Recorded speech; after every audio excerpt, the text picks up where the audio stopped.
Muy buenas tardes, estamos por acá de vuelta. Un saludo a todos los que nos acompañan desde Facebook y un saludo a todos los que estamos aquí en esta sala que, aunque virtual, pues sí que nos sentimos un poco más desde Facebook más cerca. Hoy es el momento de la tercera, la tercera y última conferencia magistral, si tomamos en cuenta que de algún modo la presentación del libro ejerció magistratura. Con esta cerramos, que creemos que es un modo magnífico de cerrar. Tenemos el inmenso honor de contar con la presencia y la voz del doctor Gerardo Ramírez Vidal, maestro de muchos, desafortunadamente no mío en términos directos, aunque sí indirectos, porque yo he aprendido muchísimo de su obra, una obra notable y necesaria, ineludible para quienes nos dedicamos a la retórica, tanto a la cuestión más o menos teórica como a la práctica. El doctor Ramírez Vidal es doctor en Letras Clásicas por la Universidad Nacional Autónoma de México, investigador titular B y perteneciente al Sistema Nacional de Investigadores Nivel 2. Sus líneas de estudio son los sofistas y la retórica clásica, la educación y política en la Grecia antigua, así como la hermenéutica, teoría y análisis retórico. Ha sido responsable de varios proyectos de investigación sobre retórica y editor de numerosas publicaciones. Fue presidente fundador de la Asociación Latinoamericana de Retórica, de la Asociación Mexicana de Retórica y de la Organización Iberoamericana de Retórica. Dentro de su labor institucional fue coordinador del Centro de Estudios Clásicos y director de Novatelus, una revista especializada en estudios de retórica, y del Anuario del Centro de Estudios Clásicos. Además, hay que decir que es un investigador paradigmático, ejemplar, por consistencia de su ritmo de investigación, por consistencia de la calidad que su producción tiene y por la generosidad con la que siempre tiende la mano para apoyar proyectos como este, por ejemplo, que está en sus inicios, y como muchos otros en los que he tenido el inmenso favor de su generosa atención. Ahora nos va a hablar de la falacia de las denominaciones en el discurso político. Me permito leer el breve resumen para tener de entrada una idea general de por dónde irá la discusión. En la lucha por el poder, dice Gerardo Ramírez Vidal, los actores políticos emplean todos los mecanismos persuasivos, buenos o malos, con el fin único de vencer a los adversarios, aunque para tener éxito tienen dos limitantes. No deben recurrir a la violencia física y deben ser creíbles a las mayorías. Uno de los recursos más utilizados en esa lucha es el insulto, opuesto a la cortesía verbal y una desviación de la parresía. Uno de los numerosos tipos de insultos que pueden encontrarse es el que se refiere al nombre, que es uno de los tópicos referidos a la persona, propio del elogio y del vituperio, pero empleado de manera amplia en cualquier género discursivo. La propuesta de estudiar el insulto o vituperio en la oratoria política, a partir de los preceptos de la retórica, que incluye el nombre entre las rúbricas de la persona. Este recurso se utiliza con el fin de identificar, describir, alabar o vituperar. Los nombres pueden ser individuales o colectivos, y formales o asignados. En nuestro caso, abordaremos los términos colectivos que el orador asigna al otro con el propósito de ofrecer una imagen negativa de él. En particular, nos referiremos a las denominaciones de populista demagogo, dictador, tirano y otros semejantes utilizados por los actores políticos. Así que, como se ve, será una conferencia pues magistral en toda regla. Así que, sin más, pues cedo el uso de la voz a nuestro invitado conferenciante. Adelante, por favor, doctor Ramírez. Muchas gracias, Manuel, por estar aquí con ustedes. Y bueno,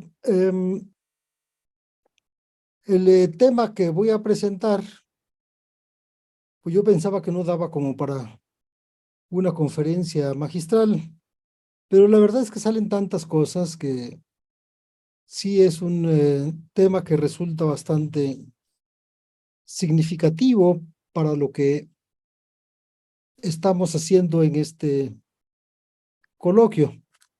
Entonces, bueno, pues yo voy a dividir mi trabajo en 4 partes.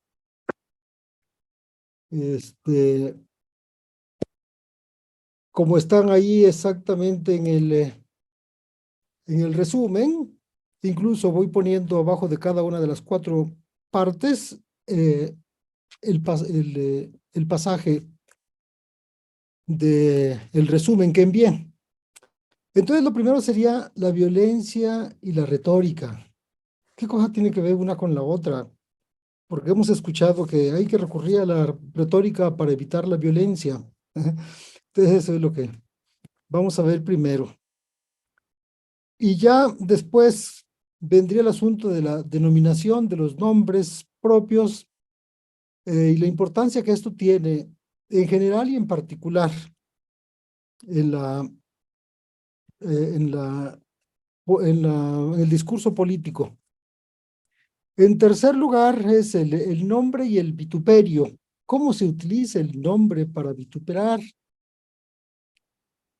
Desde un punto de vista retórico. Y por último, el insulto por el nombre y la polarización política.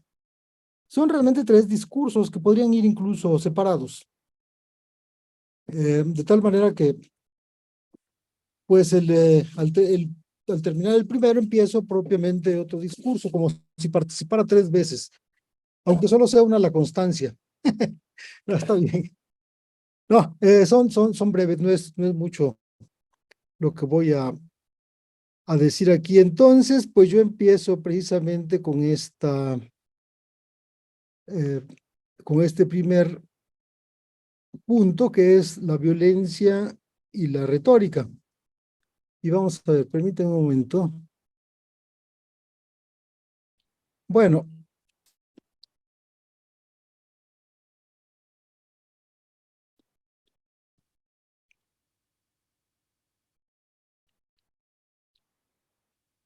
voy a ampliar un poco donde voy a estar consultando, porque lo tengo muy bajito.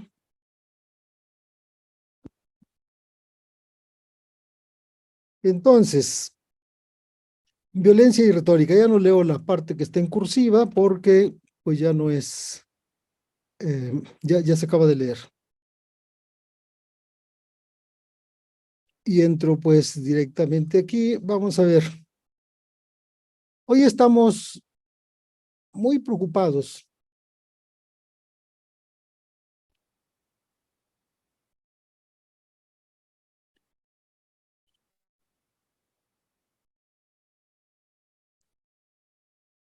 por la violencia que se expresa en la lucha política y que puede llevar a los crímenes y a la guerra.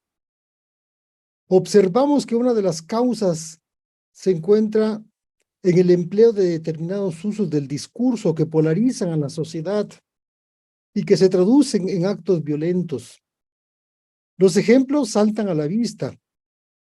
Uno de ellos que ya se ha mencionado aquí es el reciente intento de asesinato del expresidente y actual vicepresidenta de la Argentina, Cristina Kirchner, o de Kirchner, Fernández de Kirchner, ocurrido el 1 de septiembre de este año y antecedido de numerosas expresiones verbales que incitaban a actuar en contra de la exmandataria y que se adjudican a la extrema derecha. Se ha definido con mayor precisión como causa los discursos de odio, las expresiones estigmatizantes y la polarización discursiva. Una de las figuras favoritas representativas de ese lenguaje violento es el expresidente Donald Trump, acerca del cual también se ha hablado aquí, cuyo clima de violencia discursiva se manifestó en el famoso asalto al Capitolio el 6 de enero del año pasado. El discurso de Trump antes y durante el acto no solo justificaba, sino también incentivaba esa acción que buscaba impedir la declaración de Joe Biden como vencedor en la pasada contienda electoral. Naturalmente, el mayor ejemplo de todos los tiempos sobre el discurso de la violencia, los crímenes y la guerra es el de Adolfo Hitler, acerca del cual pues no voy a hablar aquí. De esta manera, sabedores del formidable poder del discurso que es capaz no solo de producir efectos emocionales en el destinatario, la calma, la furia y otras emociones, sino inclusive de crear la realidad misma. Los estudiosos, sabedores de ello, los estudiosos del discurso han buscado definir, o hemos buscado definir de manera más concreta, más específica, las características intrínsecas de un tipo de discurso productor de la violencia física. Entonces, se ha llegado a buscar los elementos característicos que lo conforman para poder evitarlo.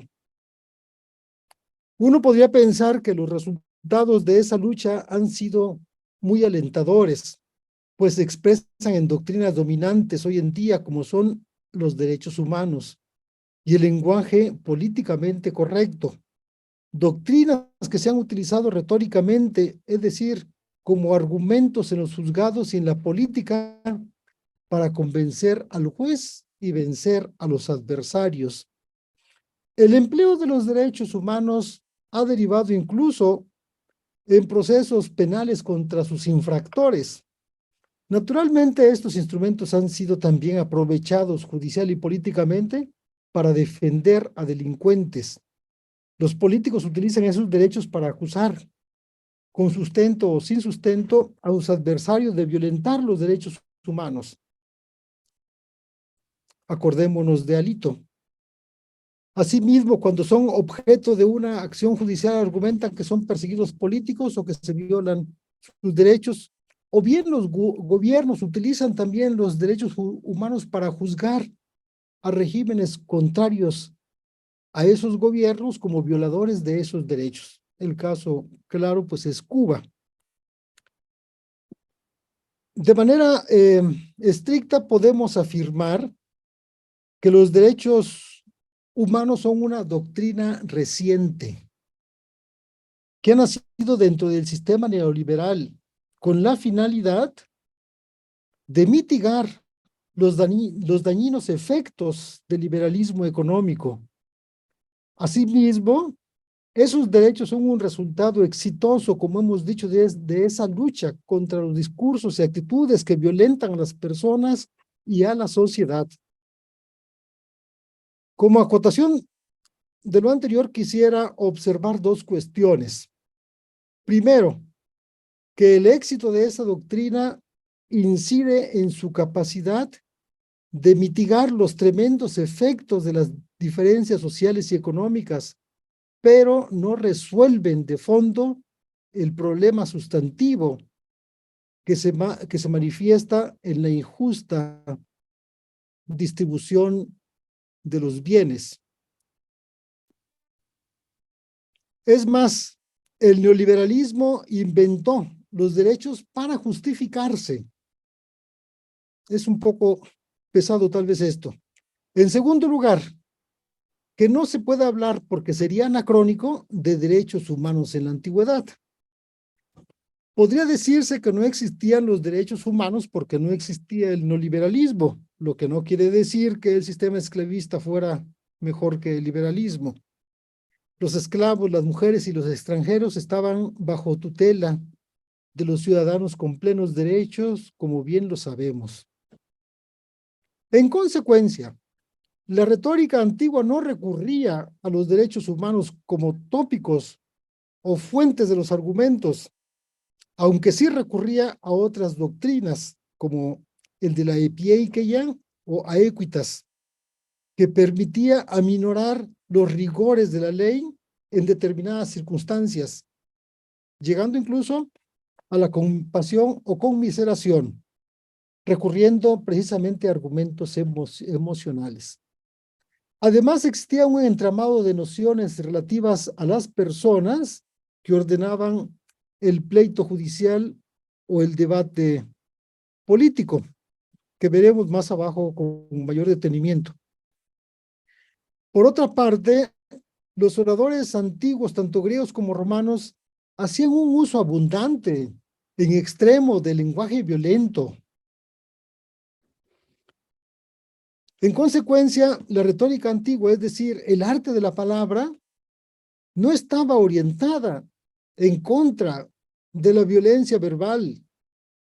Más bien contiene instrucciones que enseñan a cómo vituperar, cómo insultar y cómo burlarse de los demás, y cómo crear ira, odio, miedo y otros estados de ánimo con el fin simple de persuadir, de producir confianza y de lanzar a los demás contra el adversario.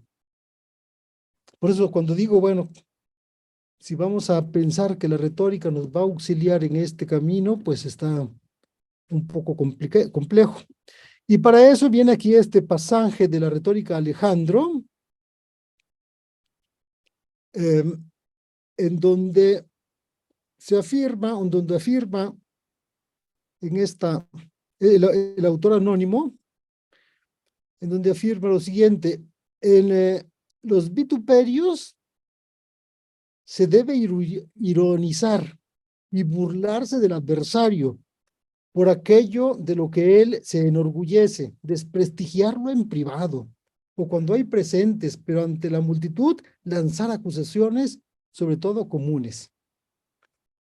Y no se detienen en esto, sino que van de manera más específica, como veremos más abajo, enseñan cómo se hace, cómo producir odio, cómo producir ira, y los contrarios, el amor y la calma.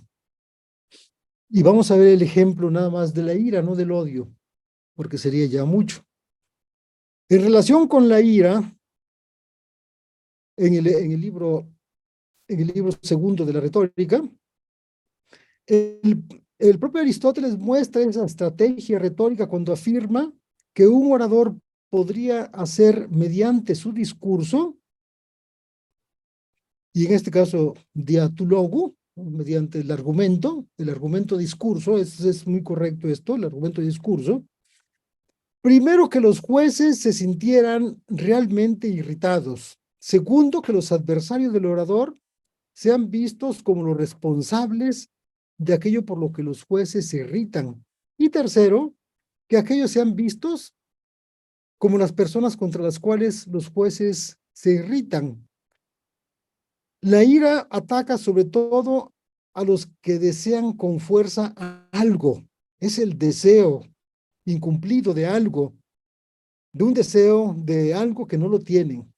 Por ejemplo, el enfermo, el pobre, el que sufre una guerra, los enamorados, los sedientos, etcétera.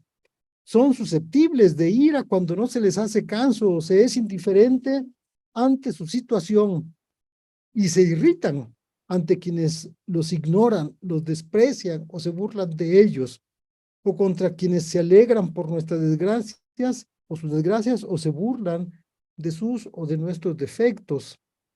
Es así como se puede producir la ira. Ya sabemos quiénes son susceptibles de airarse, enojarse, irritarse. Por tanto, la retórica no se opone a la creación de estados de ánimo como la ira o el odio, cuando ello favorece a su causa, los incentiva. Entonces, como para reflexionar sobre este punto. Aquí termino este primer punto. Para entrar en el segundo punto, eh, espero que quede esto para una posible discusión al respecto. Entonces, ahora viene la denominación y los nombres propios. Y no leo la parte en cursivas que está en el resumen. La retórica latina enseñaba que había dos tipos de argumentos.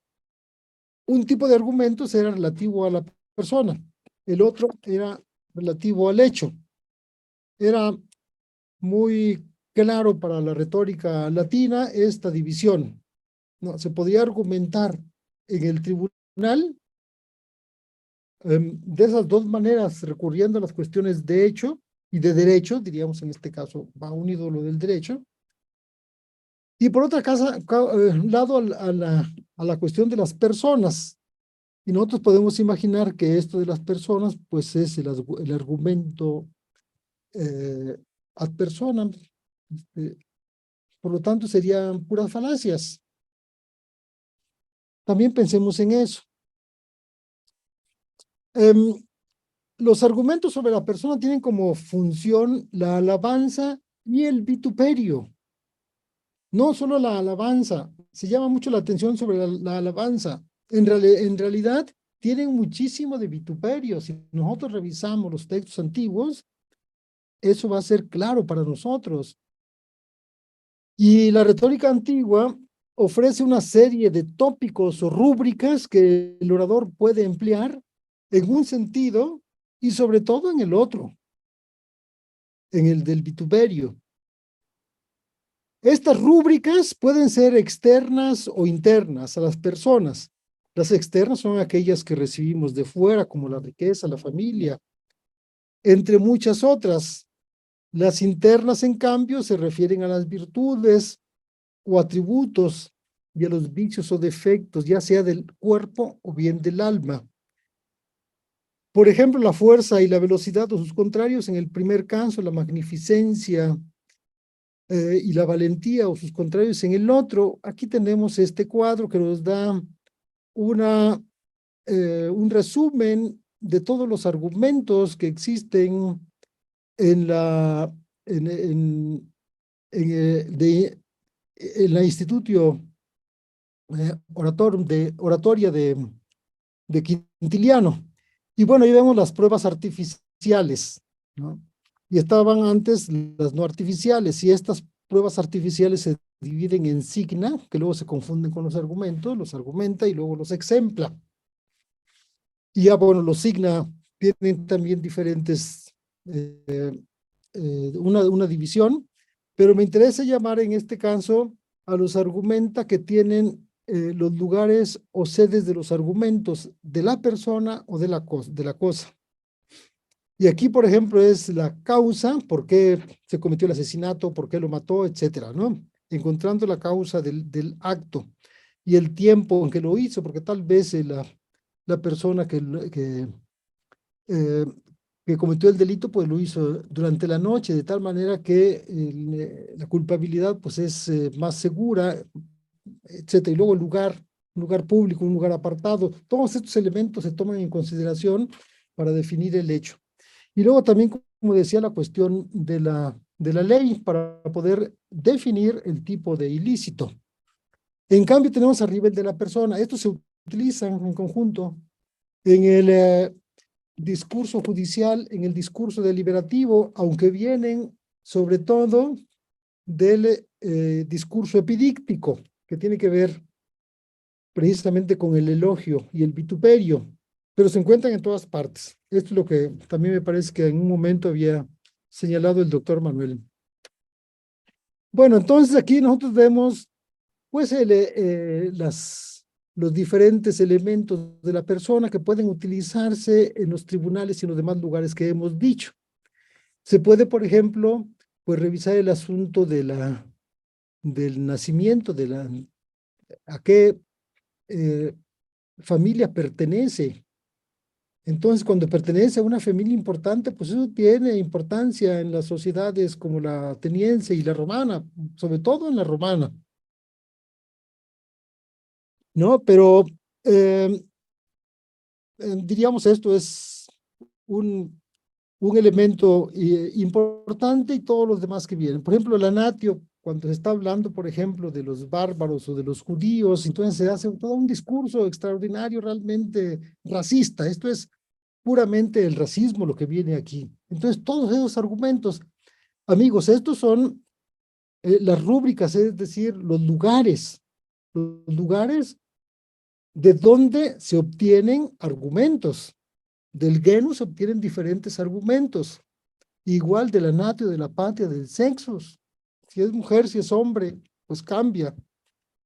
De la edad, luego se pueden justificar los delitos por la edad, era un chamaquillo, era imprudente, etcétera, una serie de cuestiones. Y bueno, viene toda esta serie de puntos. Y al final, pues viene el nomen. Y el nomen no todos los eh, rétores lo incluyen. Sí lo incluye Quintiliano, de donde viene tomado esto, y bueno, pues en otros autores también lo vamos a encontrar. Tenemos pues esto como los elementos para argumentar, de tal manera cuando la persona, ya sea en el juicio o sea en el discurso político, quiere hacer una alabanza de sí mismo o de otro o un vituperio del adversario, pues ahí están los elementos. Puede recurrir al genus o dónde nació o dónde vive. Luego son cosas importantes. Por ejemplo, cuando se es nacido en una ciudad, por ejemplo, pongamos Cuautla, ¿no? Y el candidato es de otra ciudad, pues uno tiene un elemento para rechazar al otro y convencer a los ciudadanos. Y es efectivo, es efectivo. Todos estos elementos son realmente efectivos, eficaces. Y bastaría pues probarlo, ¿verdad? Bueno, entonces, estos argumentos, estos lugares se dividen en tres partes. Los primeros que van desde el genus hasta el educatio y disciplina, eh, pertenecen a los externos. Luego está el habitus corporis y, y luego viene, ay, aquí no se encuentra, habitus animi. Entonces serían, diríamos, tres, las características, las virtudes del cuerpo, la velocidad, la belleza, la fuerza, etcétera, son importantes también en estos elementos. Y en particular, en la retórica griega, pues son los habitus animi, las virtudes del alma, la benevolencia, la valentía, ¿no? Eh, la persona que puede dar las cosas de sí mismo, las virtudes cardinales, vienen aquí incluida incluso la memoria, ¿no? Bueno, entonces, externos del cuerpo y del alma. Y el nomen, pues es una cosa que viene dada. Sin embargo, el nomen es un elemento un poco extraño porque luego se puede vincular con el cuerpo, con las características del cuerpo, con el habitus corporis, ¿no? Como Quíquero, pues el que tiene la verruga, como etcétera. Entonces luego se pueden poner los nombres de acuerdo con las características físicas, o luego también con las características del alma, los nombres de las personas o los sobrenombres que se les agregan ya en la lucha política. Bueno, entonces continuando en este caso, el paradigma de las rúbricas del elogio vituperio puede aplicarse, como ya decía anteriormente, a la doctrina de los derechos humanos, de manera que, por ejemplo, la discriminación étnica y racial está englobada en la rúbrica del nacimiento. La discriminación por género en el sexus contra los mayores de edad, pues en la aetas, etcétera. De tal manera que tenemos nosotros un paradigma que nos puede ser muy útil para poder clasificar los derechos humanos, aunque no fuera esa la intención original de la retórica antigua.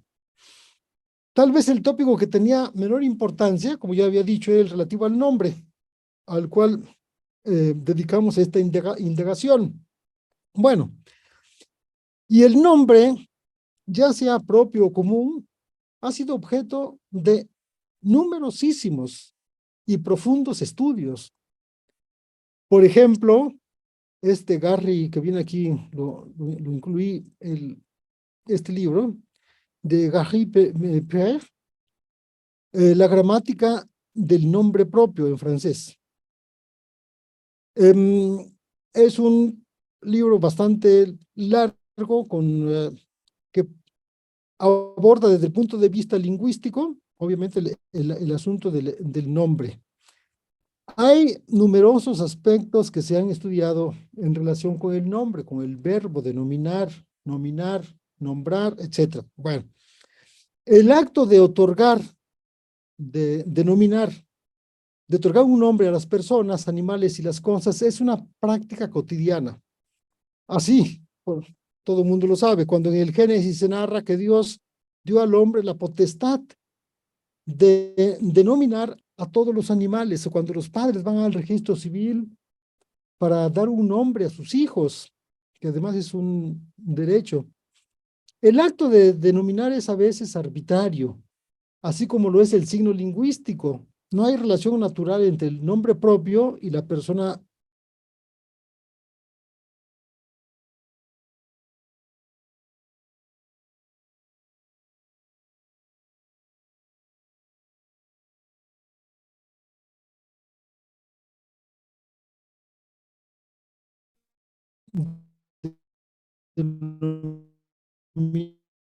Nada. Llamar a alguien con frecuencia, la denominación tiene causas o fines. Pensemos, por ejemplo, que hay ciertas convenciones que tienen que ver con la costumbre, la cultura, la ideología o simplemente los gustos. Antes muchos padres denominaban a sus hijos de acuerdo con el calendario, algunos pocos de acuerdo con los héroes patrios, otros más con motivo del gusto por la música, el fútbol o las telenovelas. Esto es muy común. Y otros, muchos más han impuesto nombres de lenguas extranjeras, ¿no? Yo, por ejemplo, pues a mis hijos, a uno le puse Katzin, a otro Emiliano, Emiliano Zapata, Cuautla, etc. Entonces también ahí va guiando un poco la ideología. No es tan arbitrario, pues, ¿no es cierto? A fin de cuentas, puede tener una arbitrariedad menor o mayor, es relativa a esa arbitrariedad. E incluso, bueno, hay padres que se equivocan y que ponen, pues, nombres que les parecen a ellos bonitos, o es el abuelo el que les impone los nombres y luego salen unas cosas horrendas. Y para evitar despropósitos como estos, en algunos países las leyes prohíben poner a ciertos niños nombres, como por ejemplo Judas, Lucifer, Caín o Hitler. En México hay también una lista de nombres prohibidos, entre los que se cuentan Calzón, Indio, Gorgonio, Urraca o Maciosare, pero son muchos.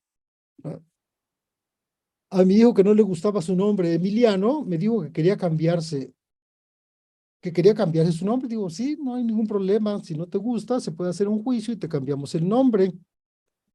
Y pues tú, como qué nombre quisieras. Pues yo quisiera un nombre satánico. Ah, caramba, satánico, ¿por qué?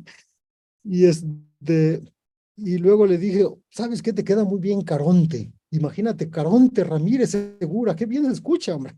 Y después lo pensó y no, mejor me quedo con el que tengo. Y ahora le gusta bastante su nombre. Van cambiando. También se ha llamado la atención en el uso social del nombre como un mecanismo de discriminación laboral y social. Por ejemplo, un estudio reciente muestra que en los Estados Unidos los nombres que suenan a raza blanca son preferidos en los puestos de trabajo, en un 50% más que los que suenan a raza negra. ¿Qué discriminación? Digo, solamente con el nombre, porque me suena a negro, y entonces, pues, eso puede ser causa de que no se le acepte en un trabajo.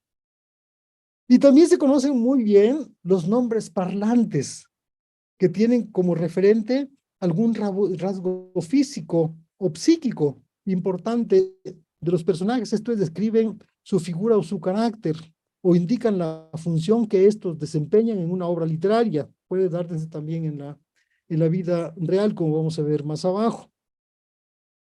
En este caso, el que quería contarles es el caso paradigmático de Platón, cuyo nombre original era Aristócles, pero él prefirió cambiarlo por un nombre que hiciera alusión a la anchura de su cuerpo, Platón.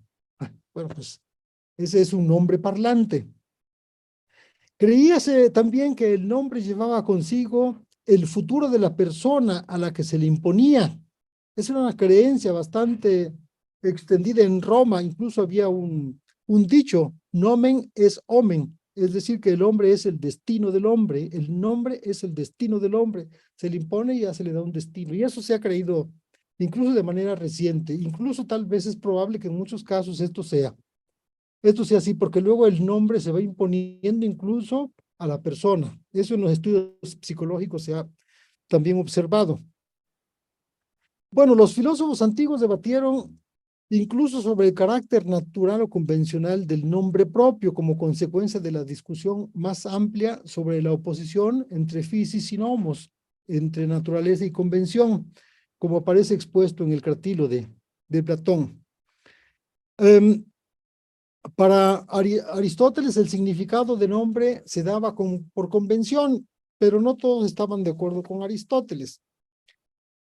Bueno, en el siglo XVII, el paremiólogo Correas, un paremiólogo apellidado Correas, señalaba lo que viene aquí en el texto, que es el siguiente: es de advertir que algunos nombres los tienen recibidos y calificados el vulgo en buena o mala parte y significación por alguna semejanza que tiene con otros, por los cuales se toman Sancho por santo, sano y bueno; Martín por firme y entero, como mártir; Beatriz por buena y hermosa; Pedro por taimado y bellaco y matrero; Juan por bonazo, bobo y descuidado; Marina por malina, yo diría maligna y ruin; ¿no?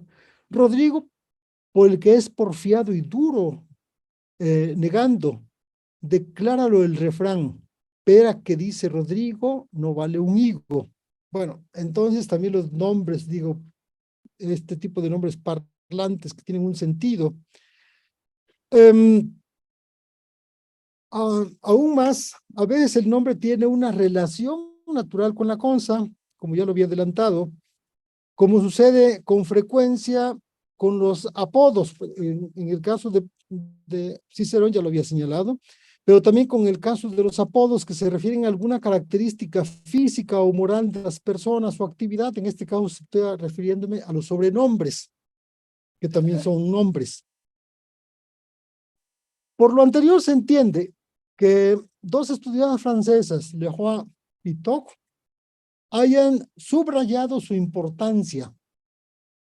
Y estas colegas dicen lo siguiente: el nombre propio es un objeto apasionante, rico y complejo, que va mucho más allá de los límites de la lingüística. Entra dentro de las ciencias humanas en sentido amplio. Es bien sabido el interés que le otorgan la antropología, la historia, la psicología. Y en efecto, pues esto es así. El asunto de los nombres va más allá de los límites de la lingüística, como ya hemos visto en este caso. Las autoras no mencionan que también la retórica aborda el problema. Eso les faltó.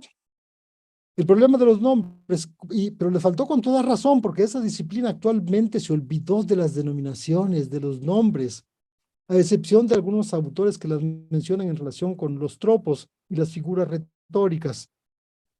En cambio, en la retórica antigua otorgó importancia al nombre, sobre todo desde el punto de vista de la retórica, es decir, como un tópico de la persuasión. Siguiendo la tradición antigua, podríamos pensar en una retórica del nombre, en correlación con la gramática del nombre, cuya finalidad sería persuadir y que podría atravesar las 5 operaciones de la retórica. Así podría pensarse en una inventio nominis, invención del nombre. Esto es una técnica tópica para encontrar nombres propios, desde el punto de vista retórico, estoy señalando, ¿no? También en la dispositio nominis, en la disposición de los nombres. Esto es una técnica por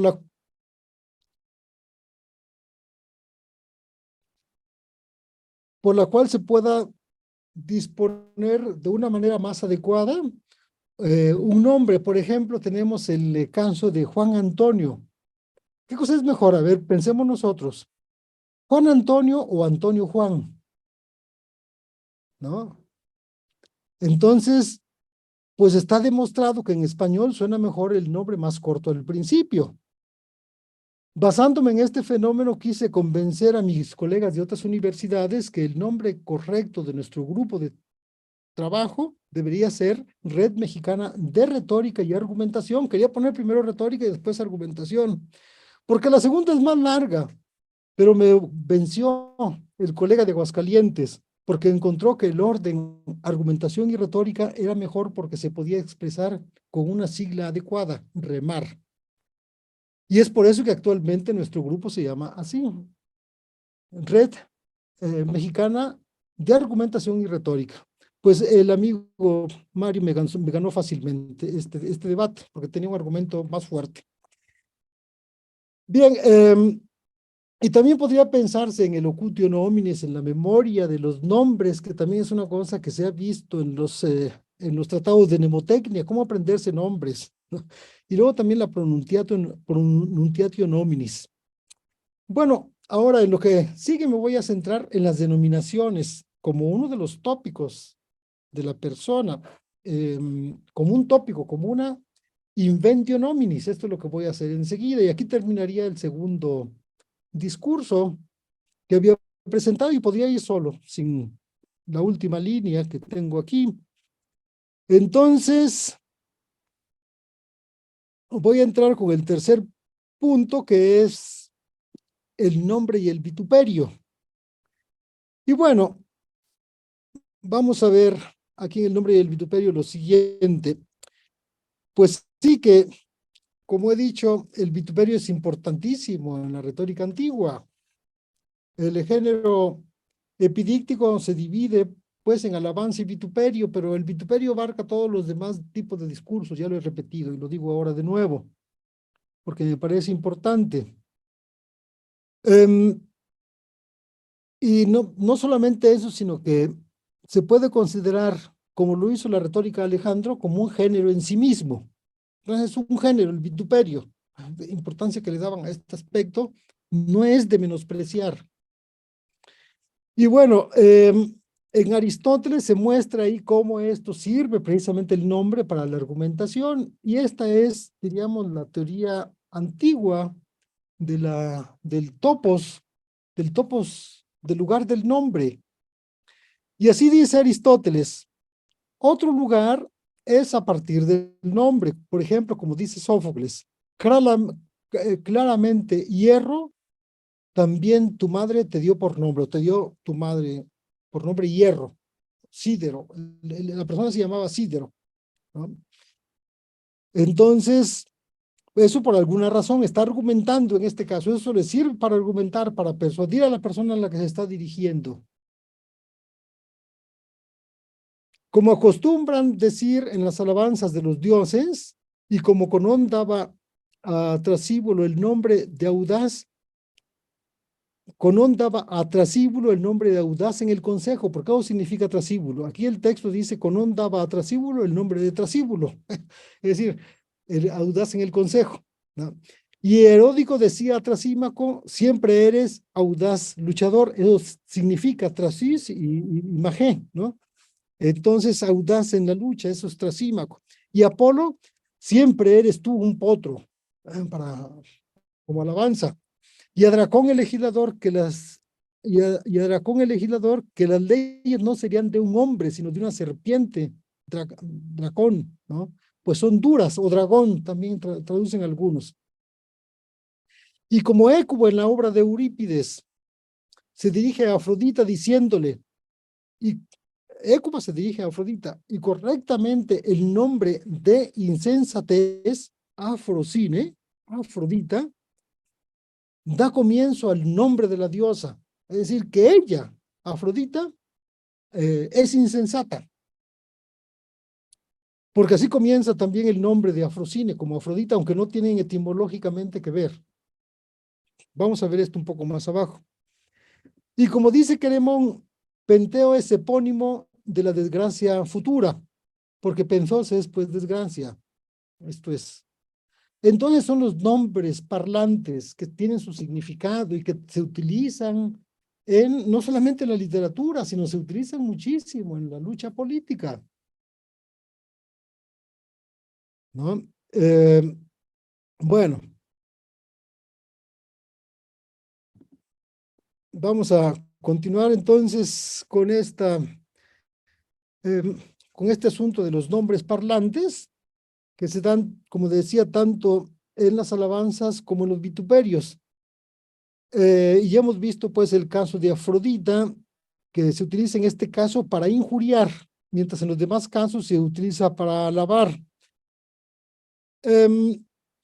Ahora esto se utiliza generalmente, como decía, de acuerdo con la etimología, con el significado verdadero del nombre, pero también como vemos en el caso de Afrocine, de Afrodita, pues simple y sencillamente por el nombre, por la semejanza.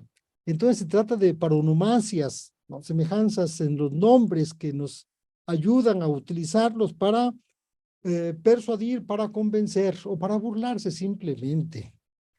Y está el caso, por ejemplo, del uso que hizo el subcomandante Marcos del nombre de José María Aznar, cuando en una ocasión le dijo que era Aznar, pero de asno. Bueno, claro, para vituperarlo. Es la vituperación fuerte en este caso, Aznar. Bueno, el expresidente, Aznar, el expresidente de España, ¿no? Luego, Cicerón, como viene ahí en el texto, observaba lo siguiente: muchos argumentos también se toman de la notación. Notación, ahorita se entiende. Esto se da cuando el argumento se saca de la fuerza del nombre, lo que los griegos llaman etimología. Esa es la notación, no etimología. Esto es traduciendo palabra por palabra, veiloquium.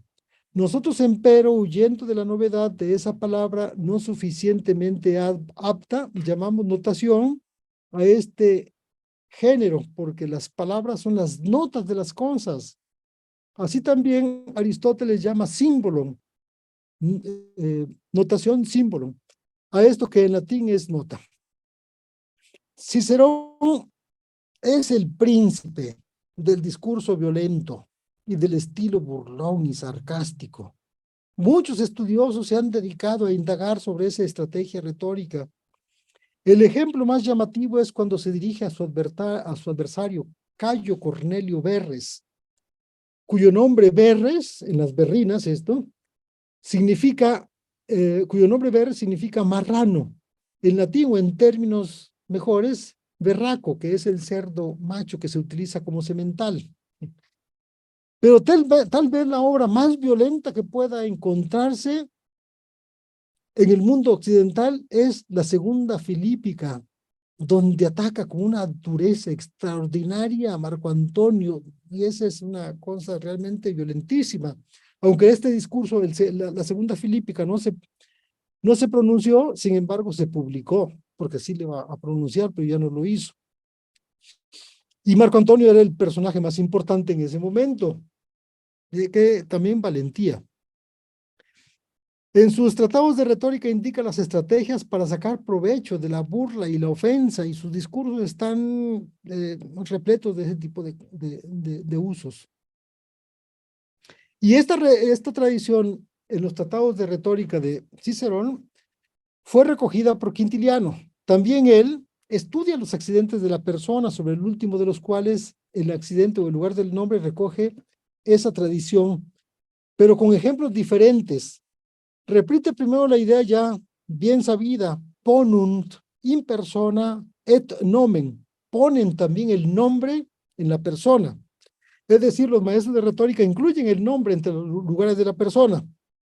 Enseguida hace una acotación, sin embargo, es necesario que el nombre pertenezca a los accidentes de la persona, pero raramente cabe en un argumento, excepto cuando sea debido a una causa, como por ejemplo sabio, magno, pío, entendemos cómo son estos nombres parlantes, o bien cuando el mismo nombre da motivo a alguna conclusión.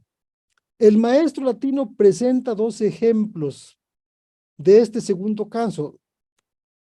Se llegó a la conclusión de que Léntulo habría de conspirar contra la República, pues en los libros civilinos y en las respuestas de los arúspices o adivinos, se asentaba que la tiranía se daría en los tres Léntulos, y que el mencionado Léntulo era el tercero después de Sila y Sina, sus antepasados. Entonces le estaba sacando él que él, iba a ser el causante de la caída del sistema republicano. Con el segundo ejemplo, en cambio, muestra la debilidad del tópico del nombre. Se trata del pasaje de las Fenicias de Eurípides, donde Teocles recurre al nombre de su hermano Polinices, que puede traducirse como belicoso o también como peleonero, y lo presenta como prueba de su carácter. Su nombre es prueba de su carácter. El texto es el siguiente. Dejen ver. No, entonces puso el nombre Polinices por previsión como epónimo o como sobrenombre de la riña. Enseguida Quintiliano agrega que en cambio el nombre es un copioso manantial de chistes y pone como ejemplo el uso sarcástico que Cicerón hace del nombre Verres, que ya hemos visto, el berraco o el marrano. Así encontramos dos usos del nombre. Uno es el tópico argumentativo y el otro es el irónico. Bueno, se puede encontrar más, pero esto desde el punto de vista retórico. El irónico o sarcástico, que el sarcasmo es más fuerte que la ironía. Los ejemplos antiguos en ambos casos son abundantes en la literatura antigua y particularmente en el discurso político. Como se ha dicho, el lugar del nombre se da para identificar, describir o alabar a las personas. Sin embargo, el empleo más importante desde el punto de vista retórico es cuando se extrae de las redes, de las sedes, de las sedes o de los lugares del vituperio. Y ya como ya decía, el vituperio es en sí un género discursivo que se encuentra en correspondencia con el elogio. Tanto en un caso como en el otro, los argumentos se obtienen de los mismos tópicos. Ya del nombre se obtienen tópicos positivos o tópicos negativos, tópicos de alabanza o tópicos de vituperio. Ya hemos visto que el lugar del nombre consiste en sacar conclusiones con base en la interpretación que haga el orador del nombre del adversario, no solo por la etimología, como llamar justo de un justo. Es decir, que el nombre de un justo es la prueba misma de su justicia, sino también para, por paronomasia, es decir, por la simple semejanza fonética del nombre. Tenemos un inmejorable ejemplo en la expresión Ricky, Riquín, Canellino, and Lover, los demás. El propio Andrés Manuel ha recibido una cantidad de adjetivaciones enormes. Loco, populista, demagogo, farsante, un numeroso, etcétera. Y aquí está uno de los ejemplos precisamente en Twitter, que yo no sé, ahora voy a plantear este problema, si esto sea un discurso, lo voy a retomar después. Cada día estamos viendo más y más la radicalización total de López Obrador y su partido, el desmantelamiento de las instituciones, ahora las persecuciones a opositores y periodistas. Si los mexicanos no lo paran, tenemos otro aspirante a dictador en camino. Preocupa y mucho. Esto se ha venido diciendo desde el principio, no solamente en textos como estos, sino argumentos de historiadores de renombre en la universidad, adversarios de Andrés Manuel, pues por no sé qué razones lo odian. La élite universitaria es en su gran mayoría en contra de Andrés Manuel, en su gran mayoría. Y ahí también, pues, otros muchos que no están en la élite, que sucede lo mismo, como también pasa con los abogados y los policías. Habría que hacer un estudio de por qué algún tipo de personas pues odia a Andrés Manuel y otros que lo aman de manera desaforada, que no entienden razones y que tienen los oídos sordos para cualquier cosa que tal vez haga mal, pero siempre, todo lo que él hace, eh, eso está bien hecho. En un artículo periodístico del 29 de abril de este año, Manuel Cloutier Carrillo, en un artículo intitulado AMLO se equivocó, y yo también, y publicado en el periódico Noreste, reflexiona: nunca imaginé que darían todo el poder a AMLO. Tampoco creí que sería un hombre radical cuando en su campaña había sido moderado. No pensé que se dedicaría a polarizar y dividir a los mexicanos cuando para ganar había unido y sido incluyente con diversos sectores de la sociedad. Jamás sospeché que se volvería loco de poder y que anidara tanto rencor social y un talante autoritario. No consideré que este gobierno se distinguiría por tanto populismo, demagogia y mentira. ¡Qué equivocado estaba! ¡Oh, Dios! El autor recurre a un mecanismo retórico muy conocido, como otros de este tipo. No te quiero decir estúpido porque te irritarías conmigo. Esto es lo que está, algo parecido. No te quiero decir estúpido porque te irritarías conmigo. A mí me parecen tonterías, pero resultan eficaces en determinados casos. Cloutier finge que nunca había imaginado lo que sucedería, pero lo que realmente hace es acusar a su adversario.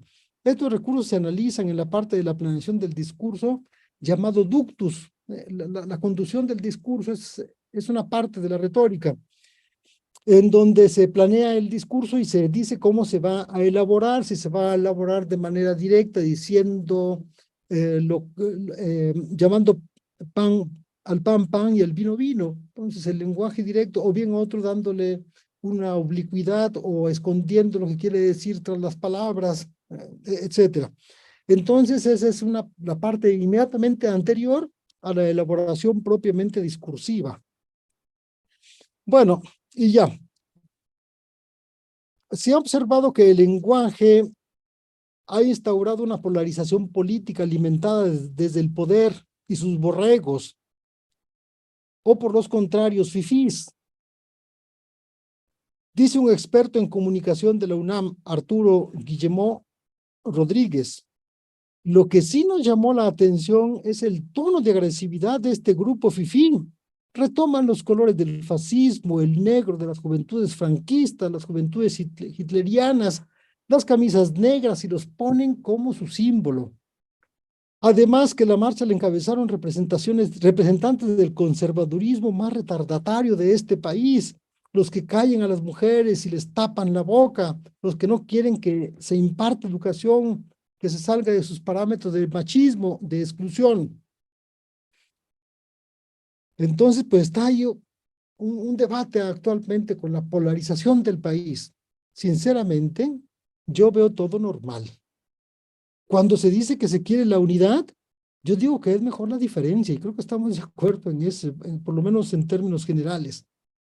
Cuando las senadoras Kenia López Rabadán o Lili Telles gritan desaforadas en la tribuna, no me parece que se les deba callar, sino Dejar que sigan hablando y en la oportunidad incluso acercarse a los micrófonos para que sigan hablando. Cuando se dice que el país está polarizado, digo que antes lo estaba mucho más. Cuando López Obrador ataca a sus adversarios, no me espanto y pienso que el debate es muy sano y no hay debate cuando no hay desacuerdo. Los ataques a la persona son falacias desde el punto de vista de la lógica.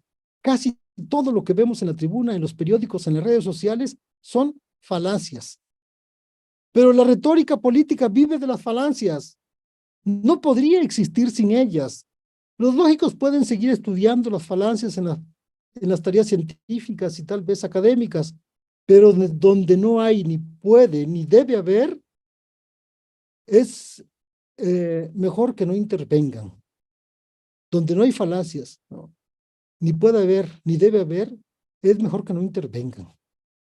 Lo que sí nos debe preocupar es la dictadura perfecta, es decir, aquellos regímenes que hablan de paz y respeto, se llenan la boca con estos términos mientras envían a las fuerzas de seguridad a masacrar a los ciudadanos.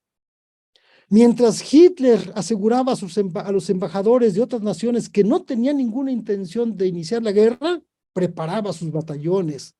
A mi juicio, todas las expresiones orales que se están dando no conllevan ningún peligro. Es claro que López Obrador puede ser asesinado en cualquier momento, pero esto ha sucedido en momentos de supuesta mayor unidad, como sucedió con Colosio en 1994. Y si llegara a ocurrir un magnicidio, no se deberá a situaciones de la polarización política y lingüística. Evitar la violencia, termino, como viene aquí en el texto, evitar la violencia no se logra con el cambio de lenguaje, sino con la convivencia en sociedades sanas y justas. Las expresiones ofensivas o la retórica de los afectos no tienen ningún impacto en las sociedades equitativas. En cambio, las desigualdades económicas sí son un gran riesgo de conflagración social. La grave situación en que viven millones de personas sí puede provocar un incendio, un estallido. Eso fue lo que provocó la Revolución Mexicana, aunque se vivía plenamente en la Pax Porfiriana, en la unidad de todos los mexicanos. Qué ridiculez. El presidente de Argentina es más mesurado que el de México, pero la sociedad está más polarizada allá que aquí, porque la situación económica se sigue agravando, afectando los estándares de vida a los que estaban acostumbrados los argentinos. Las causas de la violencia física, el narcotráfico, las luchas interétnicas, la guerra tienen raíces profundas de carácter económico y cultural. Las causas de la violencia física pueden reflejarse en la violencia verbal, aunque no necesariamente. De cualquier forma, estimados amigos, no echemos la culpa de nuestros males ni a la palabra ni a la retórica, ni le asignemos tareas que la retórica no puede cumplir. Ya en el pasado se quiso amordazar a los opositores y disidentes, es decir, a la retórica y a la palabra, con nefastas consecuencias. Muchas gracias.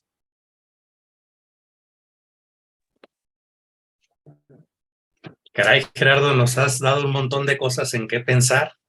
Es, pues, hasta cierto punto provocador, muy Sí, cómo no. provocador, con lo cual, bueno, claro, pues es muy coherente justo con el contenido y también con toda tu posición siempre de, pues, hacer hablar, ¿no? Proponer el diálogo, cual me parece excelente. Quisiera ahora, pues, abrir justamente la posibilidad de que dialoguemos un poco. Hay un montón de cosas de donde podemos jalar hilitos, así que pues se abre el micrófono. ¿Alguien quiere dialogar con el doctor Ramírez y con el resto de los aquí presentes?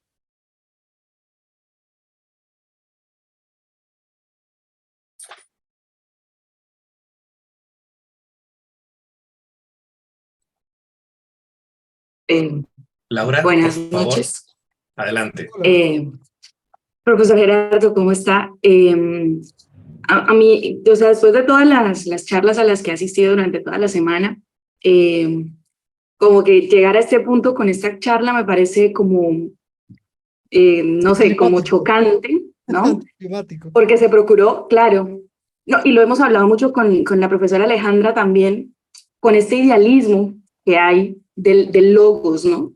De esta búsqueda siempre de tratar de limpiar, si se puede decir así, el discurso de las pasiones, de las huellas etóticas también, ¿no? O sea, como el etos.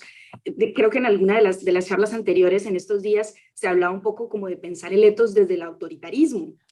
Y claro, ver ahora que está, o sea, que las tres dimensiones, el etos, el patos y el logos, se encuentran imbrincadas y son inherentes al discurso. Entonces, esa búsqueda de tratar de que todo sea desde la lógica, pues es una búsqueda infructuosa. Si bien es cierto que tratar de tener cortesía en el lenguaje y, por supuesto, en los discursos políticos digamos, es importante para tener una buena convivencia. Cuando nos referimos a discursos políticos, la lógica entonces es uno de los elementos menos convincentes desde el logos, ¿no? Entonces, la pregunta sería, ¿cómo tratar de explicar esto? Y en mi caso particular, por ejemplo, yo analizo también discursos en Colombia. Bueno, yo estudio en Argentina, pero analizo el plebiscito por la paz en Colombia. Y es un discurso, obviamente, no sé si alguno de los presentes recordará, en el 2016 hubo un plebiscito por la paz, que justamente el 2016 es cuando gana Trump y cuando gana el plebiscito, el Brexit, bueno, pierde el Reino Unido. O sea, es un 2016 muy caótico y justamente los discursos en Twitter, que también hoy hablaron mucho y ayer también, están plagados de argumentaciones por las emociones y sobre todo de argumentaciones por el etos, ¿no? Entonces, ¿cómo hacer, ¿no? Para tratar de demostrar esa riqueza también, que no se vea como que casi que le estamos haciendo apología al discurso emocional o algo así, sino que justamente es una parte inherente, no sé cómo, porque sigue siendo muy, podríamos decir, vituperado, decir que desde lo emocional y desde lo etótico está bueno también argumentar, o no está bueno, pero es así. Entonces, tratar de elogiar tanto el logos, sí, eso suena un poco raro, pues no estaríamos realmente encontrando las huellas en estos discursos políticos, sobre todo los que generan controversia, en particular la polémica, digamos, ¿no? Eso sería, ¿no? Sí, si se pueda algo más. Gracias. No, muy bien, pues esta es la discusión, ¿no? Yo creo. El fondo del asunto, pues es esto de que el ethos y el pathos son inherentes al lenguaje. Cuando alzamos la voz, incluso, cuando la bajamos, bueno, pues no se puede evitar. Y luego el logos tampoco hacer, en efecto, una apología del logos, porque pues el logos no recurre necesariamente a la verdad, sino a lo verosímil. Y no solo en retórica, ojo, también en la dialéctica, por lo menos la aristotélica. El razonamiento dialéctico parte de verosímiles para llegar a verosímiles, bonita cosa, ¿no? Es de tal manera que, pues, no estamos en el mundo de Sofía. Estamos en la tierra de la doxa, de la opinión. Desgraciadamente, pues, si nos gusta o no nos gusta, bueno, pues es que eso es así. Las opiniones que se dan en todas partes, en el mercado, en la casa, con los hijos. Es decir, es el mundo de la opinión. Por eso también nos preocupamos demasiado por la verdad, algo que no pasaba entre los griegos y latinos. Demasiado preocupados por la verdad, como si la verdad estuviera atrás de nosotros y nos anduviera siguiendo como el ángel de la guarda. No, pues esto no existe. Digo, sí existe la verdad, perdón, existen las cosas ciertas, como ahorita que estamos hablando, por ejemplo, ¿no? y que te veo, Laura, aunque sea en pantalla, pero te estoy viendo. Entonces son verdades. Em, pero son verdades, digamos, prácticas. Ya otro tipo de verdades ya es complicado en relación con el conocimiento. Bueno, pero estamos pues en este punto. Me parece que coincidimos también por la orientación que tú tienes, bastante abierta, bastante crítica, para nada romántica, y eso yo creo que es importante. No quiere decir que no sea uno un ente ideológico, pues es que uno está ahí, y yo lo soy igual, tal vez más que ustedes, es comprometido también con los problemas, no solamente sociales, también políticos, también de partido. Bueno, pero esto sería, perdón, ya estoy lanzándome de nuevo con otro discurso. Gracias, Laura.